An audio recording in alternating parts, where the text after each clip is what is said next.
some point in the life of your security system, you may have to replace the batteries in your door contacts. Your door contact is equipped with a low battery technology that will send a low battery signal to your keypad to alert you before the battery gets too low. Be sure to contact us about putting your system on test before replacing your batteries. Your door contacts are made to remain closed tight, but are also simple to open when needed. Insert a small screwdriver into the notch on the back of the door contact and gently lift to remove the cover.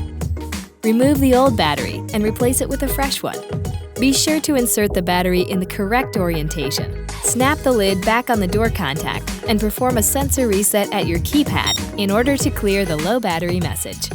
Once the sensor reset is complete, be sure to contact us about taking your system off test.